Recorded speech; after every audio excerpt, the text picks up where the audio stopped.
মাস্টারদা সূর্য সেনের নাম শুনলেই আমাদের বুকটা গর্বে ভরে ওঠে। কিন্তু আপনারা কি জানেন চট্টগ্রাম অস্ত্রাগার লুণ্ঠনের নেপথ্যে মাস্টারদার প্রধান সহযোগী কে ছিলেন? আজ সেই দিন, আজ 22শে জুন, সেই অকুতোভয় মহান বাঙালি বিপ্লবী গণেশ ঘোষের জন্মদিন। ইতিহাসের পাতায় আমরা তার নাম খুব একটা শুনতে পাই না, কিন্তু তার বীরত্বের কাহিনী শুনলে আজও গায়ের লোম খাড়া হয়ে যায়।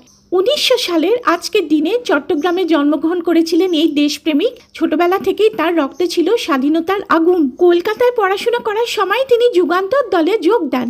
এরপর 1930 সালের 8ই এপ্রিল ঘটে সেই ঐতিহাসিক ঘটনা, মাস্টারদা সূর্য সেনের নেতৃত্বে চট্টগ্রাম অস্ত্রাগার লুণ্ঠন।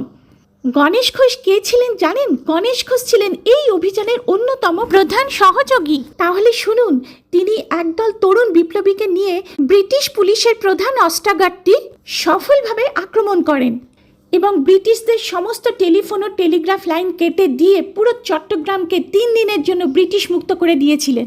ভাবা যায় একদল বাঙালি ব্রিটিশ সাম্রাজ্যের ভিত কাঁপিয়ে দিয়েছি। পরবর্তীকালে চন্দননগরের একটা গোপন আস্তানা থেকে পুলিশ কমিশনার চার্লস টেগার্ট এই গণেশ ঘোষকে গ্রেপ্তার করেন।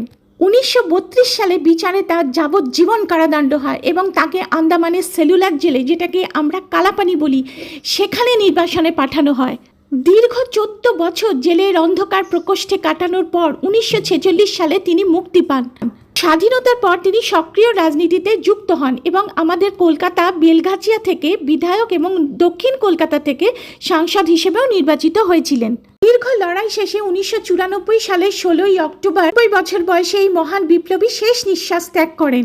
আজ 22শে জুন, এই বিশেষ দিনে এই বিস্তৃত প্রায় বাঙালি বীরকে আমাদের সশ্রদ্ধ প্রণাম। এইরকম আরও অজানা বিপ্লবীদের ইতিহাস জানতে আমার চ্যানেলটিকে লাইক ও সাবস্ক্রাইব করতে ভুলবেন না। ধন্যবাদ।